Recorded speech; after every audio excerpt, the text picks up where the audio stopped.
Hey everybody, tonight on the Studio Live, I get to sit down with a man, a Detroit-born guitarist, songwriter, producer, Grammy winner, Hollywood Walk of Fame writer, and performer of Ghostbusters.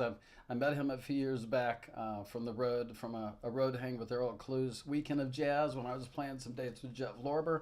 And I remember hearing some great stories about business, listening to Ray sitting with Gerald Albright and Al Turner, a guitar player who was already in a Detroit studio with Marvin Gaye at 15, a teenager who toured with the Rolling Stones at 18 as part of Stevie Wonder's band, a songwriter who has put songs in the mouths of Aretha, Chaka, Barry White, Herbie Hancock, Diana Ross, the Carpenters, Tina Turner, a man who at 30 sat down for 3 days and wrote a song the whole world still sings every October, a husband of 32 years, father of four.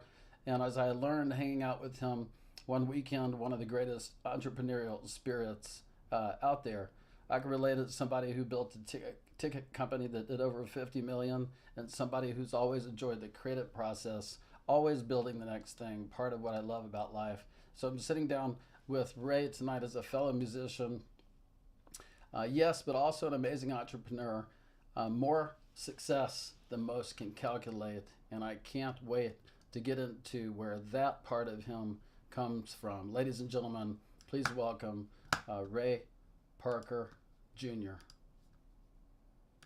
Hey, hey, Hey, how you doing, my friend? Thanks, I'm doing thanks. just great. Hey, you were just driving back and from. Tell us what you've been doing like since the last few years. What have you been up to? Well, today I was in the casino playing slot machine. Didn't do too well. Did better last night. Hmm. And like you say, I like to drive Porsche. So I just pulled up in the Porsche. The weather's beautiful out here. It's like 80 degrees outside. So I had the top down, just enjoying myself, having a good time. Beautiful. Well, Ray, let me take us back. I met you years ago at Earl Clues Weekend of Jazz when I was out on the Yeah. road with Jeff, and I never forget hanging out with you and the guys after the show. And you told us about your early days in LA, how you would go jogging through the neighborhoods, and when you'd spot a producer's car in the driveway, you'd stop him, knock on the door, make them listen to your songs. And Oh, yeah. I did even worse than that. I blocked the front door of the studio where they couldn't get in.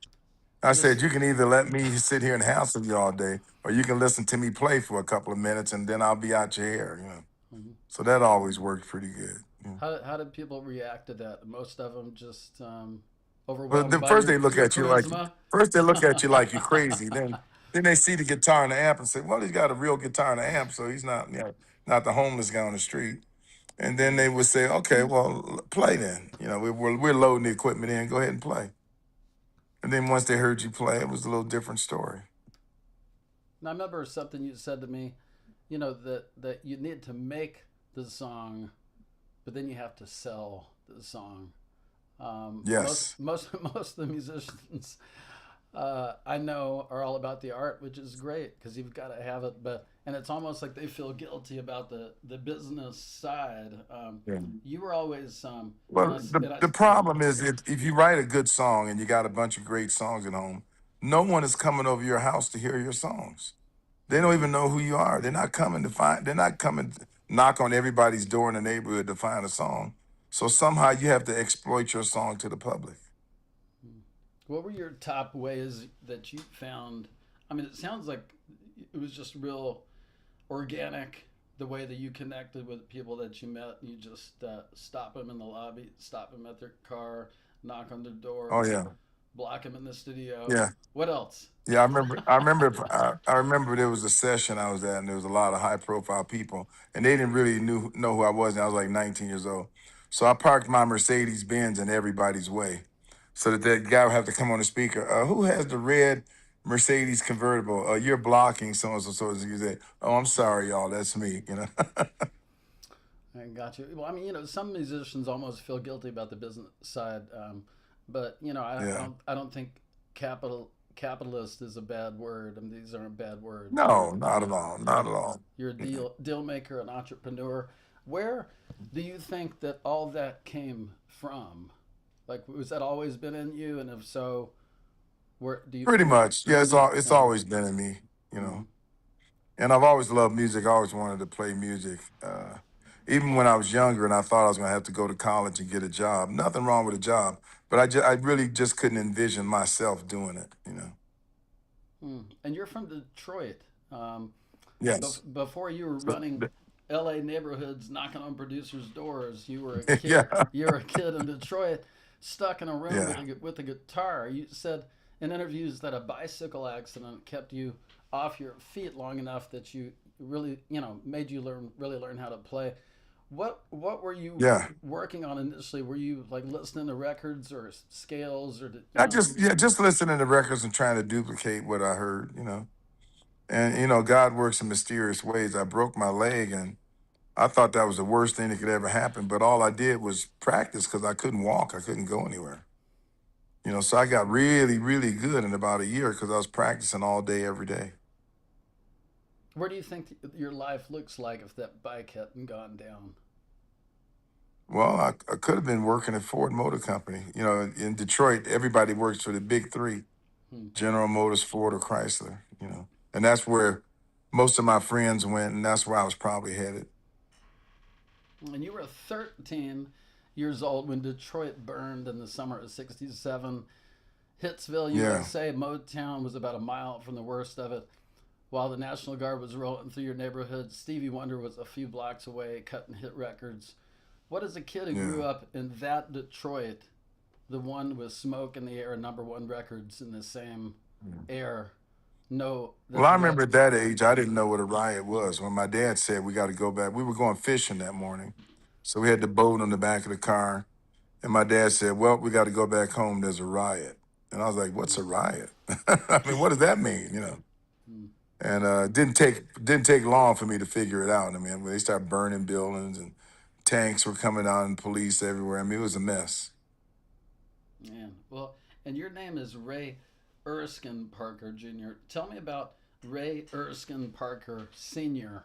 What did your father do for a living? What did he believe Yeah. about being a man in Detroit in 1960? And what part of him is in the Yeah. guitar player and entrepreneur you became? Well, I grew up in Detroit and my parents were wonderful. My dad was absolutely spectacular. I feel sorry for some people when they say they don't know their dad that well. They don't get to spend as much time with their dad. I spent a lot of time with my dad and loved him very much. And he would support everything I was doing. He didn't want me to play music for a career because he said you'll never make any money. He figured I'd go work at Ford once I got older. But he thought that the idea of me playing the guitar at a young age kept me out of trouble, which it did. You know, Hmm. when you're playing music and doing other stuff, you're not doing that crazy stuff that teenagers do. Because we're busy practicing our music and learning how to do better. I never really thought I was going to play music for a career, or I didn't even know you could play music for a career. But it just sort of evolved into that. And by 15, you're in the studio with Marvin Gaye. Yeah. Tell us about that. By 18, Stevie Wonder books you for Talking Book. This is what a lot of people don't realize. They know you for Ghostbusters, but they don't realize Yeah. everything that's under the hood. So and then Talking Book and puts you on the Rolling Stones tour. Walk me into a studio with Stevie the first time. What does he do? What does he do in the room that nobody else does? Because you've been in a lot of studios. Everything. Everything he does, nobody else does. You know what I mean? I mean, he's truly like Mozart of the 20th century or something. What was the When you're vibe? when you're in the What's the vibe? studio, What's I the don't care. vibe like? I mean, is he Well, I'm personal? just saying, I don't care who you are. When people are standing in the studio with Stevie Wonder, it almost makes you feel like you shouldn't be in the music business. Maybe you chose the wrong thing. I mean, he's just very prolific. He's just a musical genius. I mean, he's that guy. He's the one. Everybody else, I like to say, there's only one Stevie Wonder. The rest of us have to collaborate. You know. Exactly. That's right. Put all the uh, rest of the people together, and maybe you'll equal Stevie Wonder. when it's I like the mean, it's sad. source, like that universal source. I mean, what can you Yeah. learn from watching something like that, other than just kind of being in awe? Is there something you took away Right. from that you put under your Well, hood, absolutely. you You know? know, at that point, we were living in New York, and you know, on the Friday, Saturday nights, or whatever the stuff. You know, most of the band members they be out partying or going to the bar, having a drink, enjoying themselves, taking the day off. And me, if Stevie went to the studio, I went to the studio with him. I mean, I wanted to see everything. Hmm. And by the way, I never thought I was going to be Stevie Wonder, but I always figured, well, if I just be 3 or 4% of Stevie Wonder, I'll be okay. Amen. Amen. And you know, you have a reputation for just, well, I guess Bill Weathers said it at your Walk of Fame ceremony. He said Ray never fell into any of the traps. He was always clean. You came up in rooms where men you loved were destroying themselves in front of you, Marvin, others. Tell me about the night. There had to be a night when you decided, hey, I'm not doing none of that stuff. Was it a moment or a Oh, I night or saw some of that yeah, stuff. yeah. I was probably 13 years old when I made that decision. Yeah. I mean, I saw some of the older musicians getting high and they were spilling their cocaine on a dirty bathroom floor on their Mm. hands and knees trying to sniff up whatever they could. I said, I don't want anything that makes you do this, you know. So early, So it real wasn't like early. people say, boy, yeah, it's real early. And people Mm, always ask me, they says, well, it's so hard not to fall into that stuff. It wasn't that hard for me. I wasn't interested in it, so it didn't turn me on. So it's not mm, like I struggled or did some big thing to overcome it. I mean, I just wasn't into it at all. mm. Hey, take us back to that choppy guitar lick on Honey Cone's Want Ads, Yeah, number one record, 1971. That's you. You're 17 years old. I mean, it's just yeah, crazy. That same lick has been sampled in hip hop records by artists who weren't born. I mean, just. yeah. When we did it, yeah, pretty funny, isn't it? That stuff is really funny. And you're you're Yeah, a, you're a ghost in songs that didn't exist until your yeah, guitar licks were sampled later. What does that feel like to hear your 17-year-old hands still working? yeah. Well, I tell you what's really interesting is my youngest two sons. They play music. And I'm always you know, it's always surprising when they come up with a sample and they put it in their song. And I say, you know, that's your dad playing the guitar. Mhm. And they don't even know it. They just took the sample from another song, you know. It's always makes for great dinner story. And you wrote for a lot of artists. You wrote for Aretha, the Carpenters, Tina Turner, Yeah. Johnny Mathis. The voices don't really have that much in common, like when you listen to them, by No, I themselves. do all Yeah, kind of music. yeah. Country, western, classical, jazz, Herbie Hancock I did a lot of records with. And if you're gonna be a prominent musician, you need to learn how to do everything. And what is it that thing about songwriting, that lets you write for, you know, black gospel queen, a white brother sister pop act in the same week? Like what is it? What's the core that runs through all of that? Or I mean, if you put it into Just a words, talent. Just you Mm, just have to practice. Just a lot of practice and a lot of having the talent and a lot of appreciation and listening to other types of music so you understand what it is. mm, I mm. like all types of music. Is it more about the melody, or just it's just like if you can you go deeper on that? Yeah, well, What like it's what's not what's just the melody. It's really just the whole thing. mm, When the more songs you listen to, and the more you involve yourself in things, when it comes time to make a new record you never heard before, but they want a flavor like a Nashville flavor or something, you can give it to them. But if you've never been listening to that and you only listen to, let's just say you listen to jazz all day, well, then you won't even know what that's about and you won't come close to it. because we all know those funk players that can't swing, and then the swing players that can't Exactly. Yeah. lay down Exactly. the D'Angelo funk. Is that kind of what Right. you're talking That's about a little pretty bit? much it. Yeah. That's it. Yep. So you sat across the piano from Barry White, Chaka Khan, Herbie Hancock, Stevie Wonder. Out of all of them, who do you think you watched the closest? Sounds like Stevie, but um, Well, no, Stevie's my teacher for sure. So it's not even a discussion. I mean, he taught me how to write songs and took me musically to a whole nother level. hmm.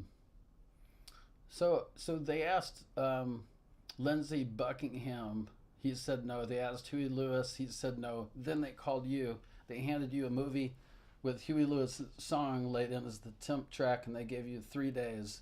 I have to ask a question nobody asked. Were you trying to write like I Want a New Drug because that's what they were I didn't showing even you know they what that wanted? song was. Yeah.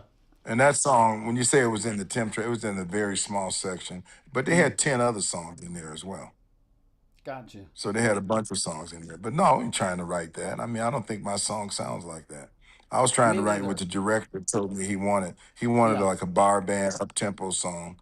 And all of the songs he had, bar songs that he played me, they all had the same kind of blues changes. So I knew what three chords we were going to play already because he had Yeah. already told me that's what he wanted. Cool. The most number one songs in history are declarations. I will always love you. I want to hold your hand. Mhm. Yours is a question. Who you gonna call?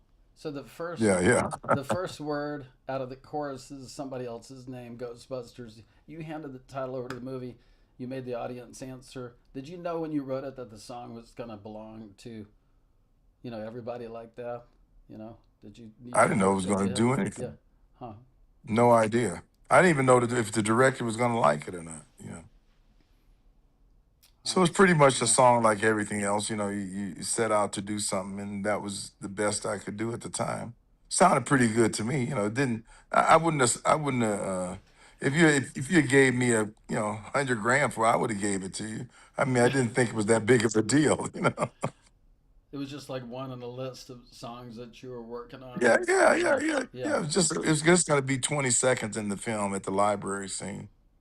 Is And that that's all it was. It wasn't going to be a record. Wasn't going to be none of that. It was just going to be a little short segment over that scene. is that part of the lesson? Is just get to work, write a bunch of, just be in it. Like, how many songs do you think you've written, or during that time, how many songs did you have in the coffer in the mix, or was it just constant? You Well, know. well, right now there's about 980 songs that are filed and released. Mm. So I mean, nobody's really a genius. You think if there's 4 billion people on the planet, if you sold a million records, that's not many out of the people that's listening to it. Mm. The Oscars 1985 performances, by general agreement, one of the most surreal 6 minutes in Academy Awards history. A forklift, ballot, ghosts, Yeah, Dom pretty crazy, DeLuise wasn't it? crashing, um, Yeah. crashing through the wall. Walk me into the wings a second before you walked out there. Did anyone tell Well, how you about let's what go was back. about? Let's go back to when they invited me to the Oscars. The first thing I said was no, because I don't like to go to award shows. I don't like to put on tuxedo and all that stuff. Yeah. Just not my thing. And I didn't know that they wanted me to open the Oscars and perform and all that kind of stuff. I just thought they wanted me in the audience. So I told them no. And I'll never forget a guy from Columbia Pictures called up and said, "Mr. Parker, what do you mean you're not going to the Oscars, right?" Mm. He says, I think we got a lot of things planned for you. And he says, you could do what you want, but we strongly suggest that you attend. So I was like, Oh, okay, I'm not okay. stupid. Like, well, there must be something going on here that I don't know about. And Hmm. sure enough, when I got there, they were rehearsing the song and all that kind of stuff. And they said, yeah, you're the opening act. I went, wow. And it wasn't just they played the song. I mean, this thing went on for like 10 minutes. Yeah. So, They had the dancers, the actors, the orchestra. I mean, it was a big, really big production. and then you lost the Oscar to Stevie, the man, the Yeah. man, the man who put you That on the. that's okay, by the way, because if I won the Oscar and I took Stevie's first Oscar, I don't know if he'd ever speak to me again. It could be the end of it. Now, don't forget, I did win the British Oscar, and I beat his song out on the British Oscar. Okay, so when you're in the car going home after losing Stevie, what's going through your mind? How does that feel? You're just kind of like, well, what? How does that? Well, I mean, if you got to lose to somebody, Stevie Yeah, won it. That's okay, that's and right. he's a really Yeah. good friend of mine, and we're still friends today. And I don't know if we would have still been friends if I won his Oscar.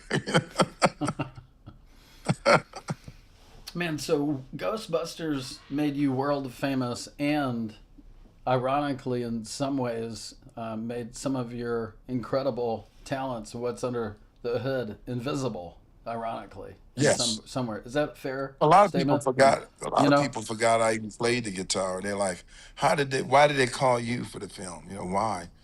I was like, "Because I was in the music band. I mean, I had done a lot of stuff. That's why they called me. I mean, it's funny. I got neighbors in the neighborhood where I live, and they think. One lady said, "Well, Ray, we can't all be like you. Wake up one morning, go to this, go write a song, and then go back to sleep." And I said, I said they. How do you think they got my phone number? Out of all the people in the world, what do you think? I must have been doing something already, right? yeah, But a lot of people think well, this guy just came out of nowhere, wrote that song, and then yeah, simple as that. It's not that simple. I mean, the song may have taken 3 days to complete, but it really was taking 30 years to develop. yeah. And there's so many records. As I was kind of researching, I had no clue. I confess, Yeah. I do now, but it's pretty amazing. So you know, if somebody offered you a deal, keep the song, but trade away half of its fame so world could see the rest of your talents, would you take that deal? No, I, ain't I taking didn't half or think so. nothing. I want all of what I got. It's fine just like it is. Oh man. So very general question, and you can take this wherever you want it. Where is music today compared to when you were coming up? Well, there's no musicians now, so people. When I came up, everybody played in the room at the same time, and we Hmm. played off of each other. Things were going on. It's like taking a girl on a date. You don't really know when you're gonna kiss her till you get there, right? Well, Hmm. now they got music where it's all programmed and everything, so you know that the kiss is coming. So it's like anti-romantic. It's not as interesting. Like people wonder now when you say somebody has a hit record, that's like last 2 weeks and then everybody's done with it. And if you say, hum me the hit record that so and so had 3 years ago, you probably can't do it. And the Hmm. reason why nobody cares about it is those drum machines and those synthesizers and sequencers that everybody use, it puts all the beats in the same exact spot, 100% in the same spot. Hmm. And when you do something like that, the human body, whether it knows it or not, is saying, there's nothing special about this. I mean, there's nothing that's triggering my nerve. There's no Hmm. reason to remember it. Like when you hear the Temptation sing My Girl, it's a timeless song. I mean, the track sounds good, the people sound good singing it, the arrangement is great. I mean, it's just a great production of many people's ideas put together. And so now you have like EDM or stuff like that where it's not that much going on. I'll tell you what's fascinating to me is when I break down, how you can get like the Marvin Gaye tracks, the actual drum Yeah. tracks, and you Yeah. just listen to those by themselves, and it is so not quantized, or I mean, Oh no, it's like no. beautiful, sloppy, Yeah, wonderful. beautiful mistakes. Beautiful mistakes. The whole thing is just like wow, it's so Yeah. not like modern music, you know, and Right. that's why it's special. So back to this, you have this reputation for as a man who stayed, I don't know the right word, don't take it the wrong way, clean, um, Hmm. you married Elaine on June 12th, 1994, 32 years next month, four Yeah. sons, in a business that breaks marriages and families for a living. Yeah, you Exactly. you built one and kept it standing. I'm not going to ask you the secret, but I was going to ask you is what you said no to. But it sounds like we've sort of answered some of that. Well, What did first of you? all, Yeah. I love my wife. First of Mm, all, mm, and I treat her like the queen, and she treats me like the king, and that's the end of it. As simple as that. We don't work perfect. hard at it. We've never spent a day apart, mad at each other, or anything like that. We discuss things and go through it. But we really don't have a lot of bad stuff. We don't have any bad stuff going on. We just have a good time and we enjoy each other. And there's nobody I'd rather be with than her, even now. It's beautiful. Is Yeah. two of your boys are in music. Before they walked into the business, did you have a sit down with them and say, hey, Of this, that, course the not. other? No. Of course not. Why would you do that? Kids don't listen to their dad. I mean, I want to hear that stuff. Oh man. So you said in an interview, if you love it, you'll end up making money. And I just want to play devil's advocate for a minute because we both Yeah. know some players who loved it their whole lives and ended up dead and ended up broke. You know, like Yeah. what are the other part of that that maybe what's the other side of that? You know, the downside if you let it in, or talk about that a little bit. Well, well, people like to say, "Hey, man, I'm not about the money. I'm all about the music." This, I don't know if that's possible, because the problem in this world is if you don't have enough money, then you can't play your music. You're working in a restaurant or you're doing something else. So now Hmm. your talent and your music is suffering. So Hmm. I think every musician's first goal, I mean, everybody wants nicer house, nicer car, nice. I mean, everybody wants something nice. But for a true musician, the first goal is to be able to take care of yourself, just playing music and doing nothing else. And Yeah, that's a big deal. And it's hard to do, but if you can pull that off, at least then you can play the music. Because when the money stops, the music stops. and you can't help nobody with no money. You know, you could say Yeah, you you want. just You could can't. say I Yeah, hear all these people say they want to do good. Well, you can't do much good if you're broke. You can't help your that's that. family. You just can't. You can't help your Right. friends. You can't help your church. You can't help Yeah. your community, homeless, poor people. Nothing. So I think it's good to make money. I wish musicians would be embrace that. You know, Yeah. concept, not feel guilty about it. You think musicians, a lot of it's kind of a weird thing. I don't know how to say it. You observe that a little bit. It's like they, Oh yeah. if you're like I like to make money, and a lot of people, just musicians specifically, seem like they're like proud about being broke. I don't know the right way to say it. You know, I don't I know. don't want no parts of it. You got any thoughts But about I that? mean, About that? You know? I can't mention names, but I know so many people with a bunch of hit records, and they just have no money. They just How's didn't that focus in possible? on that, and they just didn't pay. Yeah, didn't pay attention to it. Hmm. Well, people have So talked to me that's about, kind of yeah, sad. how do you make $1 million with the jazz club? Start with 2 million, right? I mean, it's I don't know. Uh, Yeah. when you picked up the guitar at 72, now what does your hand know that the 18-year-old hand on the Rolling Stones tour didn't, or is it still all the same? Is it It's still all the same. same? That's cool. A 16-year-old kid from Detroit walks up to you tomorrow with a guitar and says, "Mr. Parker, I want to do what you did." What do you tell him? I tell them the first thing you do is, oh, here's the guitar. Borrow some money from your dad for 2 weeks, but after 2 weeks, I don't want you to spend any money on anything or take any money from anybody unless it's playing the guitar. And let's see if you can make a living doing it. Hmm. When your great grandchildren, you know, type your name into whatever they're typing names into in 2076, um, what do you hope they find? You know. Well, I hope they find that, in my lineage, when you do the tree, they see that I have a star on Hollywood Boulevard, all the accomplishments. And I hope they know that they got to spend a lot of time with the dear old grandfather. Right now, I only have one grandson, and his name is Ray the Fourth. Hmm. So I'm Ray the Second because I'm the junior, and my son is Ray the Third, and his son is Ray the Fourth. And so we tease him and say he's only 2 years old right now, and we say Ray the Fourth be with you. Mm, love it, love it. Yeah. Are you what are you working on these days? Are just enjoying life? You're a golfer, you Just know. enjoying life. I write songs. I play my guitar just about every day. Every blue moon I'll go. Like I played a gig with Nora Jones the other day.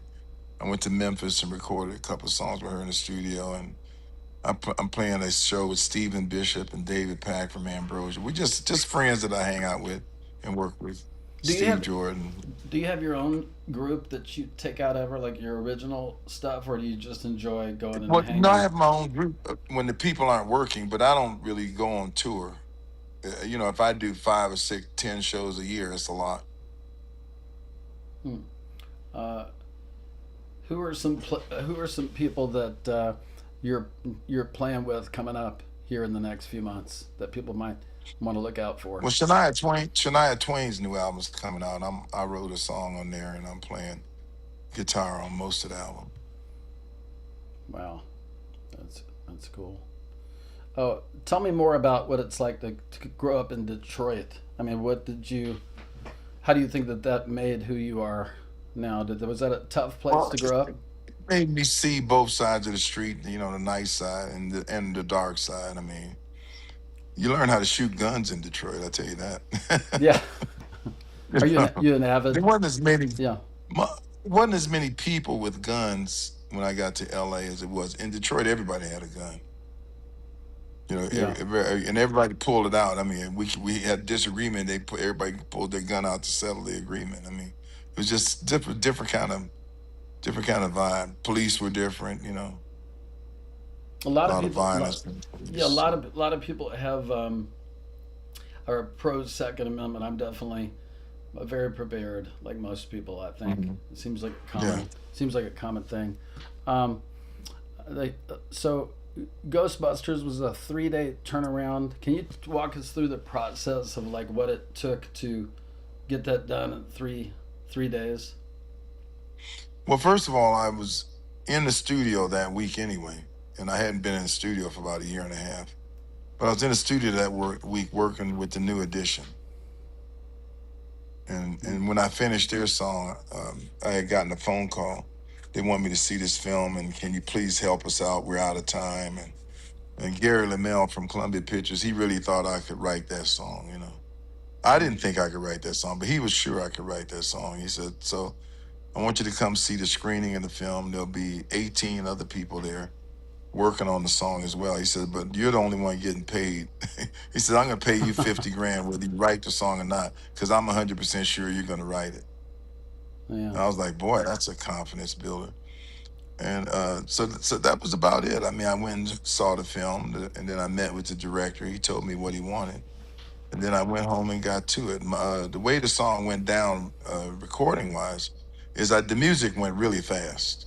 I mean, I knew what to write for the music because he told me what he wanted, sort of.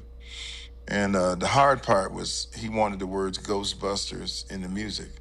Mm. Now, you've already heard the song, right? Mm-hmm. But if you can imagine, I want to be a Ghostbuster, I mean, it doesn't sing very well, you Mm-hmm. know. Yeah. So the first thing I came up with is I said, this cannot be, I can never say the words Ghostbusters because it's corny. I mean, Huh. it doesn't sing well. It just doesn't, you know. And for me, when I saw the Dan Aykroyd and those guys in the Ghostbusters uniforms, it looked like military costumes to me.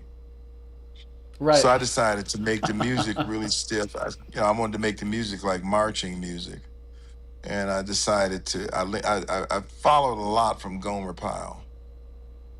You know, Huh. Sergeant Carter used to always yell at Gomer, "I can't hear you, Gomer." That's why in my song you go, "I can't hear you." You know, and I put all those things in there, louder, louder, Gomer, louder. You know, Hmm. and so it's like I'm shouting at the platoon, and the platoon is the Ghostbusters. And then if you got a problem and you're afraid of ghosts, you know, I saw the commercial on TV. I think it was Roto Root or something, and they looked just like the same guy. They got the costumes on. They had the phone number on it, and I said, That's it. I'm gonna say who you gonna call, like Sergeant Carter would say to Gomer Powell, and then the platoon yells Ghostbusters. Hmm. What was it like hanging with? You got to hang with those guys on the movie, right? Or did you get to know them Yeah, well? yeah, What's it pretty like well. what's it like hanging with those guys? You know, Well, what was that it wasn't experience? You know, anything any yeah, different from hanging with any other guys. You know, we yeah, all had a good time. that's cool. You know, I didn't ask you about the sessions with Smokey Robinson at the original Motown studio in the basement. Is that called the Snake Pit, West Grand Yeah, Boulevard? Snake Pit. Yeah, Yeah. yeah. I had been to a lot of studios in Detroit, but I hadn't played there, you know, till I was older. And Paul Reiser called me up for a session. There was James Jamerson and all the Motown guys, and it was at the Motown Studio A, which is the Snake Pit. And I thought, man, this is as good as it gets. I mean, I'm in the original house of where all the hits and everything were cut. And then out of nowhere, the next thing I know, as soon as I thought it couldn't get any better, then in walked Smokey Robinson, and the sessions for him. I just said, "Wow, man, this is the way to do it when you're 15 years old." You know? And Marvin Gaye had you, yeah, on records when you were 15 and 16. Yeah, It's just unbelievable. And then Stevie had you on. You play on Talking Book, Maybe Your Baby, yeah, and yeah, Barry White. You're on sideman in the Love Unlimited Orchestra, and yeah.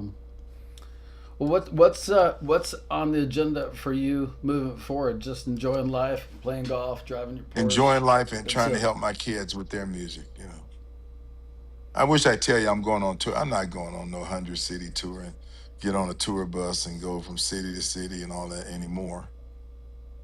That sounds like a lot of That's a lot sounds. of work. That's a lot of Too work. old. Gotta Yeah. sleep. You know, gotta get my naps in. Well, listen, I don't want to take too much more of your time. I'm super grateful for you taking some time to jump on the podcast with me, and it was really great meeting you with Al and Gerald, and I hope to bump into you again and see you play some music. So thanks for sharing your story with us, and But is thank you. It's anything? been a Yeah, lot of fun. yeah. I love music, and to all the young musicians out there, you just keep going, keep trying. All right, my friends, it's Ray Parker Jr. Thank you so much for listening. Thank you, Ray, for being my guest. God bless everybody. Until next time, see you later. Okay. Sure is fun. I know that. This is where the party at. Patches is patches. 2-week-old collard green. Kind of extra meat in it. Do it, honey. He always wearing them Japanese bird